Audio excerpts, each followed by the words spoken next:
Assalamualaikum warahmatullahi wabarakatuh. Nama saya Fania Kamalia Zaifina, NIM 220204110059, jurusan IAT. Pada kali ini saya akan menjelaskan tentang peradaban masyarakat di Madinah menurut Ira M. Lapidus. Oke, langsung saja.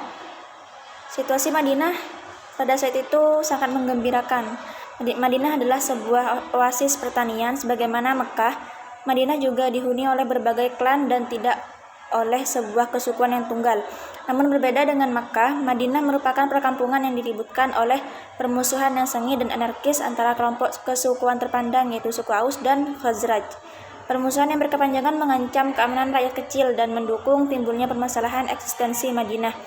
Berbeda dengan masyarakat Badui, warga Madinah telah hidup saling bertetangga dan tidak berpindah dari tempat satu ke tempat lainnya. Selanjutnya, berbeda dengan Mekah, Madinah senantiasa mengalami perubahan sosial yang meninggalkan bentuk kemasyarakatan absolut model Badui. Kehidupan sosial Madinah secara berangsur-angsur diwarnai oleh unsur kedekatan ruang daripada oleh sistem kekerabatan. Madinah juga memiliki sejumlah warga Yahudi yang mana sebagian besar lebih simpatik terhadap monoteisme. Sejumlah kesepakatan dalam Sumpah Aqabah ini bersandar baik pada penerimaan wahyu Al-Quran dan juga penerimaan terhadap keunggulan warga Arabia.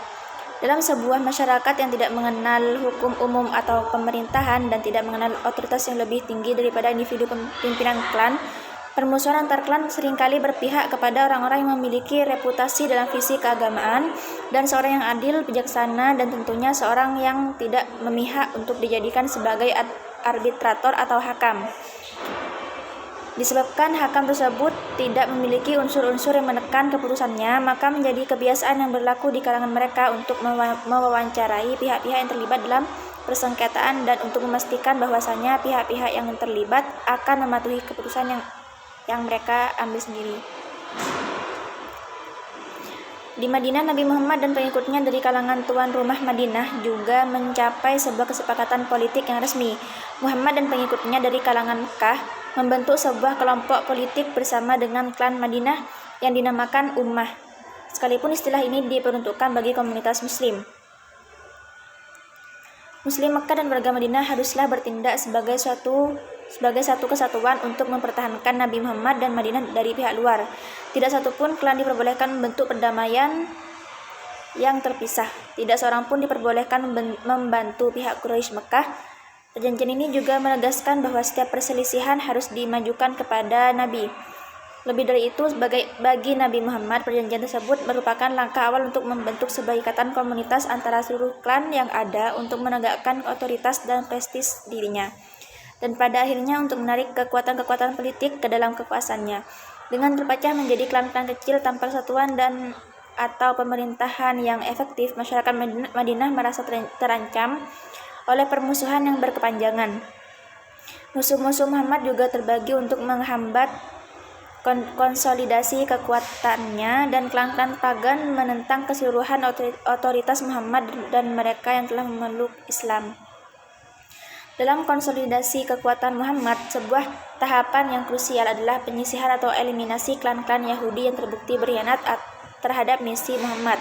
Pada masa awal pandangan dirinya sebagai seorang nabi, Muhammad adalah utusan Allah untuk seluruh warga Arabia, Yahudi, Kristen, dan termasuk juga kelompok pagan. Dia berusaha menyelamatkan kesucian keimanan yang telah diwahyukan sebelumnya, menyebarkan sebuah pembaharuan, dan berakhir pada perubahan yang merembet kepada kehidupan sehari-hari. Jadi di Madinah, Muhammad bermaksud mencakup bangsa Yahudi dalam komunitasnya. Beberapa praktik keagamaan spesifik seperti penebusan dosa merupakan satu hal yang sama persis dengan hari penebusan dosa Yahudi, dan Yerusalem sebagai kiblat sholat seharusnya menimbulkan simpatik bagi kalangan Yahudi. Sekalipun demikian, klan-klan Yahudi mengingkari klaim Muhammad sebagai seorang nabi menurut tradisi Hebreu. Mereka menentang legitimasi Muhammad dan melawan ungkapan Muhammad mengenai sejarah. Di tengah permusuhan dengan kelompok Yahudi ini, Al-Quran mengecam Yahudi lantaran mereka mengkhianati perjanjian dan menerangkan bahwasanya Ibrahim merupakan nabi par excellence yang mengajarkan agama Tuhan yang murni, yakni sebagai Hanif yang pertama, sebagai pembangun Ka'bah, dan sebagai ayah bangsa Arab. Al-Quran sekarang ini menerangkan bahwa Muhammad diutus untuk menyelamatkan kemurnian monoteisme Ibrahim. Jadi dalam hal ini Muhammad melampaui warisan skriptural kalangan Yahudi dan Kristen.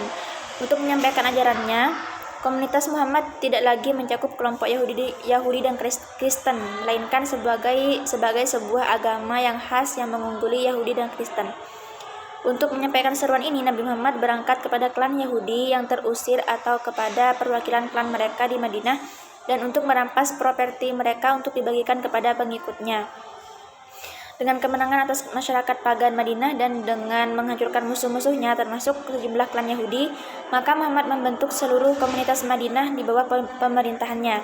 Dalam tahun-tahun berikutnya, Muhammad bekerja keras untuk menciptakan sebuah masyarakat yang didasarkan kesamaan keyakinan agama, seremoni, etnik, dan hukum sebuah komunitas yang melampaui struktur sosial tradisional yang didasarkan pada keluarga, klan, dan kesukuan, dan sebuah komunitas yang menyatukan keterpisahan kelompok menjadi sebuah masyarakat Arab baru.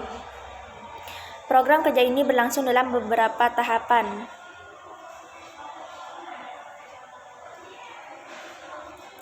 Dalam kondisi kekacauan institusional dan ketidakpedulian individual terhadap kewajiban keluarga, ajaran-ajaran Al-Quran berusaha memperkuat klan patriarkal agnatik.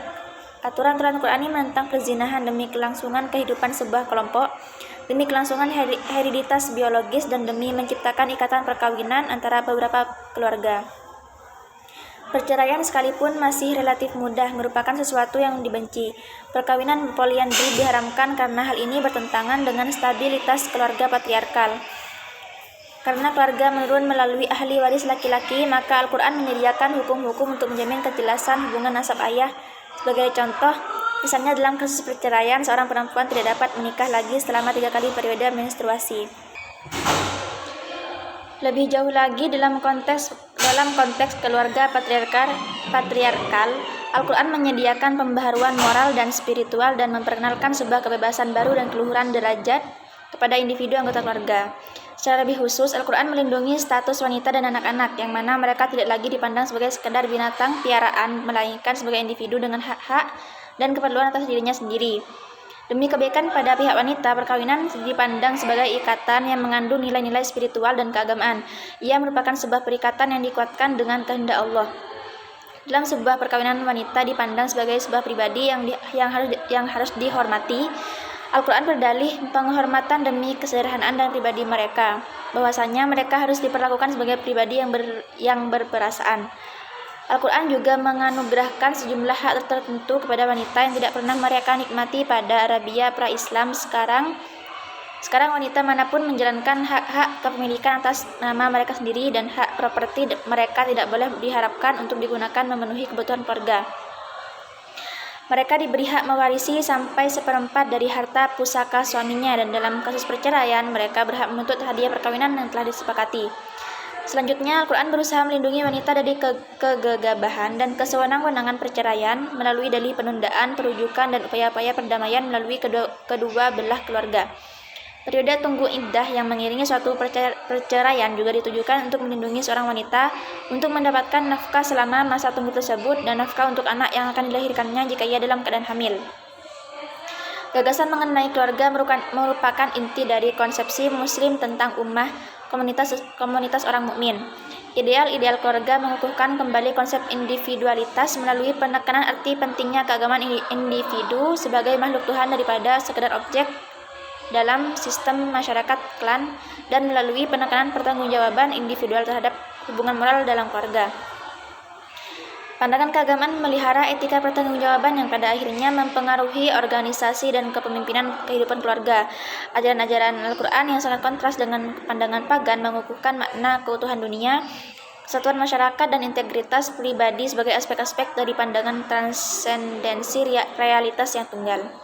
Terlepas dari hukum-hukum dan moral keluarga, Al-Quran menghadapi beberapa problem komunal lainnya. Norma-norma transaksi bisnis dikemukakan sebagai anjuran untuk bersikap secara adil, kontak perburuhan, menyampaikan kesaksian secara jujur, dan tidak memungut keuntungan riba. Semua ini bukanlah merupakan ketentuan hukum, melainkan norma-norma etika.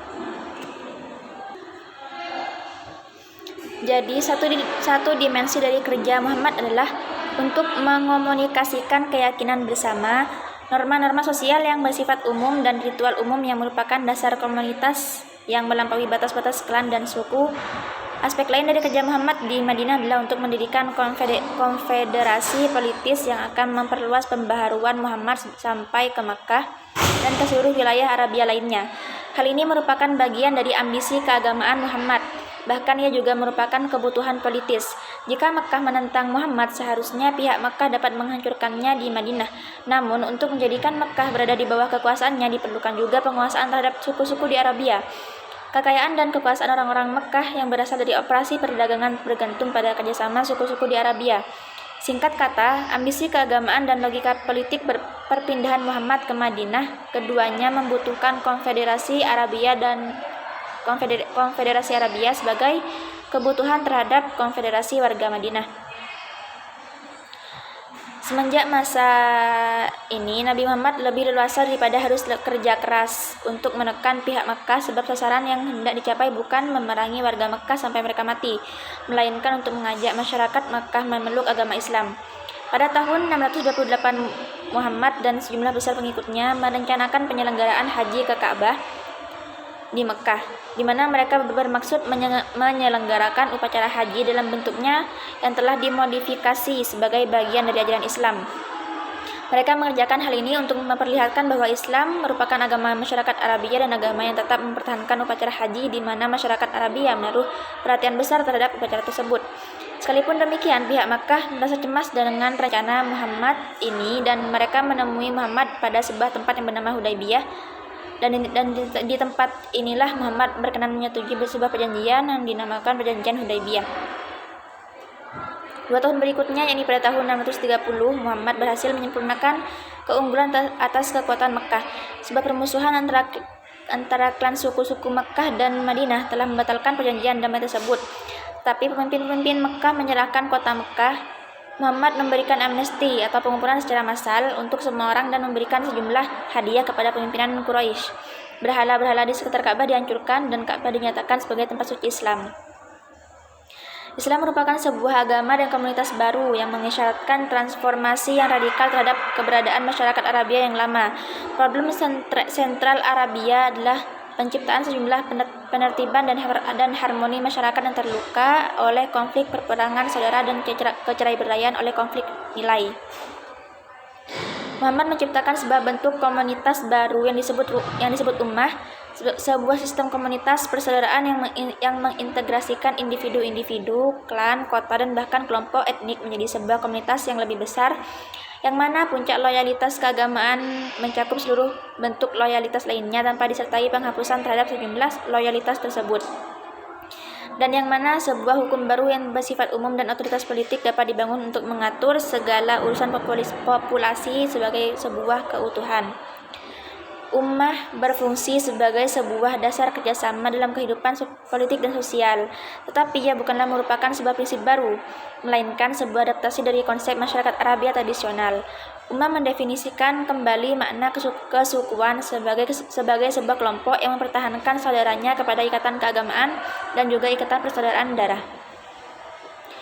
Agama baru tersebut mengukuhkan kembali tradisi moral masyarakat Arabia, tetapi dalam sebuah masyarakat yang telah gagal mencapai idealnya sendiri, tradisi moral tersebut hanya dapat disempurnakan melalui konsep-konsep agama baru mengenai persaudaraan dan otoritas. Kepada tata nilai tradisional dan institusi sosial, Islam memberikan makna baru yang dapat mengerahkan persekutuan dan dukungan partisipatif. Dengan memberikan makna baru kepada konsep-konsep lama, memungkinkan Islam menjadi sebuah sensibilitas dan integritas keagamaan yang baru dari masyarakat yang saling terpisah menjadi sebuah komunitas baru. Ketika seseorang memperhatikan masyarakat Arabia sebelum dan sesudah zaman Nabi Muhammad, akan terlihat secara lahir gerakan mereka relatif kecil, tetapi perjalanan batin mereka tidak terkirakan dalamnya.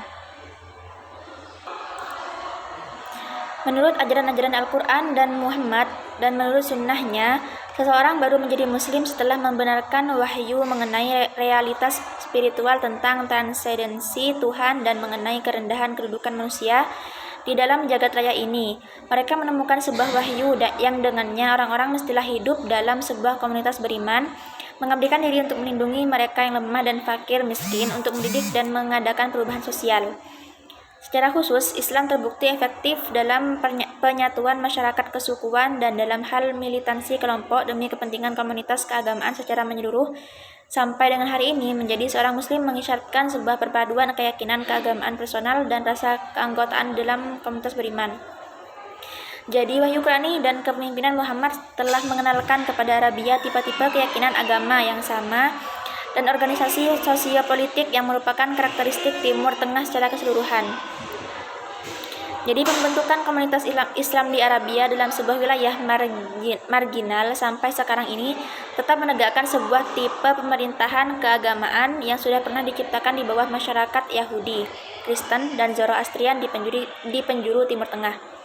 Ketika Arabia mempertahankan sebuah identitas yang unik, Islam malah menjadi sebuah masyarakat bagi tipe Timur Tengah, berlangsung di atas dasar kekeluargaan dan atau struktur garis keturunan menuju sebuah agama konvensional yang universal dan kesatuan politik. Mungkin ini saja penjelasan saya tentang peradaban masyarakat di Madinah menurut Ira M. Lapidus.